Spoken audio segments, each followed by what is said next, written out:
Imagine having a simple set of rules that you can trust every time life gets messy. Rules that were tested by losing everything, then rebuilding something even bigger. That's what today's episode is about. We're diving into the life principles of billionaire investor Ray Dalio and how you can use them to make better decisions, build stronger relationships, and design a life that actually works. Stay with me. Because by the end of this episode, you might start looking at every problem in your life in a completely different way. You're listening to a deep dive summary of Principles by Ray Dalio, told in a warm, calm voice, just for you. No charts, no complicated finance talk, just real-life lessons from a man who built one of the most successful investment firms in the world, and the principles that guided him through wins, failures, mistakes, and comebacks. So sit back, take a breath, and let's step into Ray Dalio's world of principles. First, who is Ray Dalio, and why should we care about his principles? Ray Dalio is the founder of Bridgewater Associates, one of the largest and most influential hedge funds on the planet. He started as a regular middle-class kid from Long Island, not a genius prince from Wall Street. And he did something most people never do. He made a huge public mistake, almost lost everything. And instead of hiding it, he turned that pain into a system for thinking better. Those systems, those principles, are what we're talking about today. Dalio believes that principles are like operating systems for your life. They are the repeatable rules you use when making decisions, whether you're choosing a career, having a difficult conversation, or deciding who to trust. And he says this: if you don't have clear principles, you'll just react to life based on feelings, habits, and random impulses. But if you do have clear principles, you'll be more grounded, less emotional, and far more effective. Let's start with one of his core ideas. Embrace reality and deal with it. That sounds simple, but it's actually very hard. Most of us don't like reality. We avoid the numbers in our bank account. We avoid the tough conversation with our partner. We avoid the doctor's visit, the painful feedback, the uncomfortable truth. Dalio says that's a trap. Reality doesn't care how we feel about it. It just is. And the people who win in life are the ones who are willing to look straight at reality, especially when it hurts, and then calmly ask, okay, given that this is true, what should I do about it? He believes progress starts when you stop wishing the world were different and start working with things as they are. So if you take nothing else from this episode, take this whenever something goes wrong in your life. Instead of saying, why is this happening to me? Try asking, what is this teaching me? What is reality trying to show me right now? Now, once you accept reality, what's next? Dalio has a simple process you can use over and over again. Think of it as a 5-step loop for success. You can use it for your job, your relationships, your personal goals, anything. Here it is, in plain language. 1. Set clear goals. 2. Face the problems that stand in the way. 3. Diagnose those problems to find the root causes. 4. Design a plan to solve them. 5. Do the work and follow through. That's it. Goals, problems, diagnosis, design, doing. Let's walk through these steps slowly, because this process can literally change how you approach your life. Step 1. Set clear goals. Most people say they have goals, but often they're more like wishes. I want to be rich. I want to get in shape. I want to be happy. Dalio would say, those are not real goals. They're too vague. You can't build a plan around rich or happy. So he suggests getting specific. What do you really want? What does success look like in concrete terms? What are you willing to struggle for? A real goal might sound like, I want to save $20,000 in the next 18 months. I want to lose 25 pounds in a year in a healthy and sustainable way. I want to become good enough at my craft that I can be paid to do it full time. Clear, measurable, real. Dalio also says you can have almost anything you want in life, but you can't have everything. So you have to choose. That means saying no to some things, so your yes actually means something.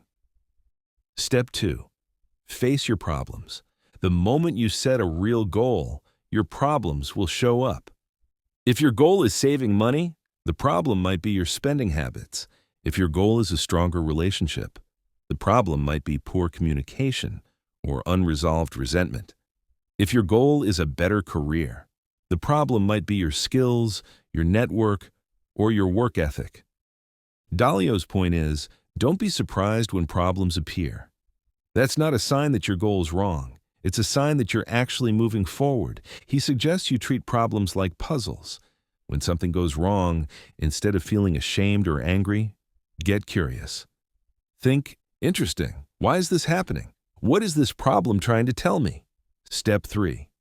Diagnose the problem. This is where most people fail. We see a problem, and we jump straight into action. We try a quick fix. We download an app, watch one motivational video, buy one new book, then go back to our old habits. Dalio says, slow down.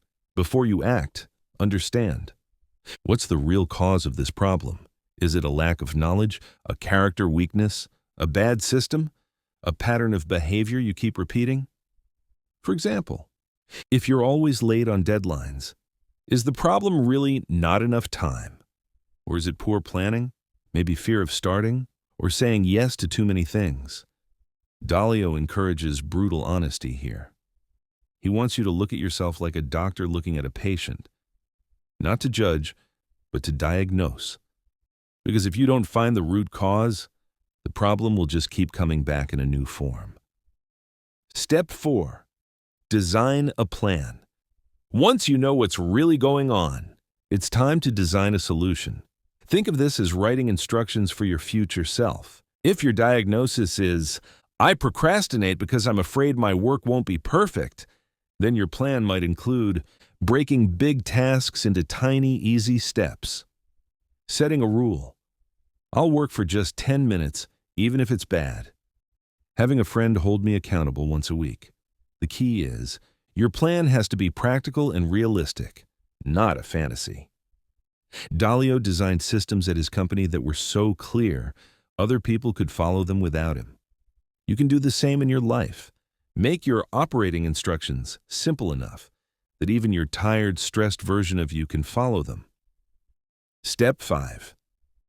Do the work. This is where everything becomes real. You can read all the books you want. You can listen to every podcast. You can take notes, set goals, design plans, but nothing changes until you do. Dalio is very clear. Success requires consistent, sometimes boring, sometimes painful effort.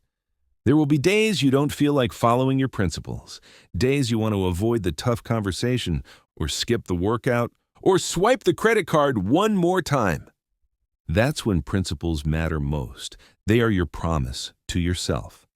A promise that says, even when I don't feel like doing the right thing, I'll do it anyway, because I've already decided who I want to be. Now let's talk about another huge theme in Dalio's world, pain and reflection. He has a simple formula. When life hurts, you have a choice. You can escape the pain, or you can use it. He argues that most real growth comes from painful moments that we choose to examine. You lose money, you fail at a project, someone breaks your heart, you get fired. You can say, this sucks, life is unfair. Or you can say, this hurts, but there is a lesson hiding in here somewhere. What is it? What can I learn so I don't make this same mistake again? In Dalio's own life, he once made a huge wrong call on the economy, was so confident he was right, and then got completely crushed. He could have disappeared. Instead, he asked himself hard questions about his ego, his overconfidence, his decision-making process. Out of that pain came his obsession with better thinking and the principles that made his company stronger than before. So here's a question for you. Think about one painful moment from your life, something that still stings when you remember it. Have you really studied that moment? Or have you just tried to forget it? Dalio would challenge you to go back, not to relive the pain, but to harvest the lessons. Now we come to one of the most controversial ideas in the book: radical truth and radical transparency. At Bridgewater, Dalio built a culture where people were encouraged, almost required, to tell each other the truth, even when it was uncomfortable. If your boss thought you did a poor job, they wouldn't hide it behind polite words. They would say it directly. If you disagreed with a decision, you were expected to speak up, not to silently complain later. This sounds harsh, and it can be painful.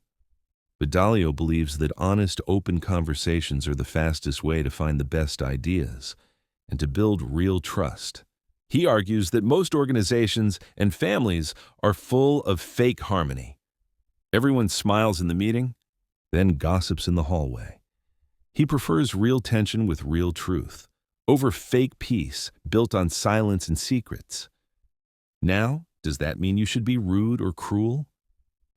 Radical truth doesn't mean attacking people. It means caring enough about them and about the mission to be honest.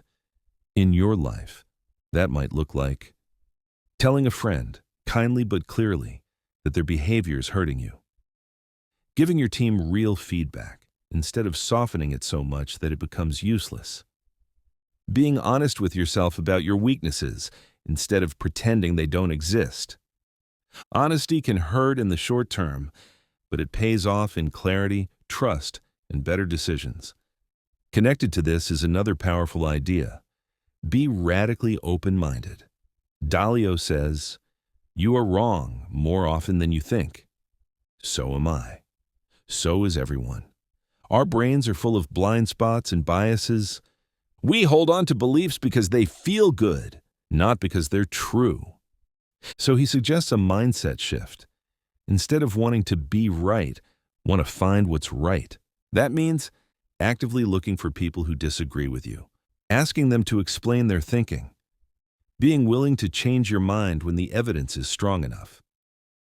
In his firm, Dalio often surrounded himself with very smart people who had different views. They would argue, compare logic, look at data, and try to stress test each other's ideas. You might not work at an investment firm, but you can still live this way. When you feel really sure about something, try asking, what if I'm missing something? Who might see this differently than I do? This attitude doesn't make you weak. It makes you stronger. Being open-minded doesn't mean you have no opinions. It means your opinions are flexible and always being improved. Dalio also talks about something he calls believability-weighted decisions. That sounds technical, but the idea is simple. Not every opinion should count equally. If you're making a medical decision, the opinion of a doctor who has seen thousands of similar cases should probably count more than your friend's opinion from a quick Google search. If you're starting a company, advice from someone who has built and sold businesses should carry more weight than advice from someone who has never tried. In your own life, you can apply this principle informally. When you ask for advice, ask yourself, has this person succeeded in the thing I'm asking about? Have they failed and learned? Do they have real experience? Or just theories? It's not about worshiping experts. It's about learning to tell the difference between noise and wisdom. Another big theme in Principles, Life, and Work is understanding yourself. Dalio believes people are wired differently. We have different strengths, weaknesses, personalities, and thinking styles. Instead of expecting everyone to think the same, he suggests we learn how we're built and then design our lives around that. You might be a big-picture thinker or a detail-oriented executor. You might be very emotional and empathetic, or logical and analytical. Neither is better. But if you don't know yourself, you'll put yourself in the wrong roles, choose the wrong environment, and constantly feel like you're swimming against the current. Dalio used personality tests, assessments, and a lot of feedback to understand how people at his company were wired. In your life, this might mean noticing what kinds of tasks drain you and what energizes you. Asking people you trust, what do you think my strengths are? And what are my blind spots? Being honest with yourself about the kind of work and lifestyle that actually fits you. The goal isn't to become someone else. It's to fully become yourself and then work with others who complement you. This brings us to another crucial idea Dalio emphasizes: meaningful work and meaningful relationships.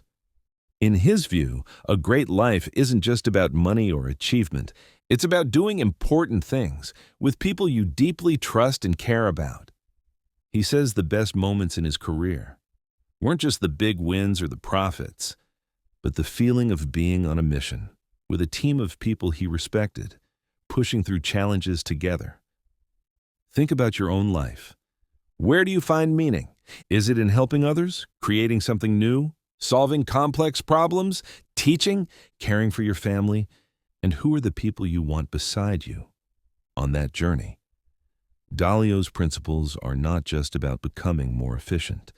They're about building a life where your work and your relationships support each other instead of competing all the time.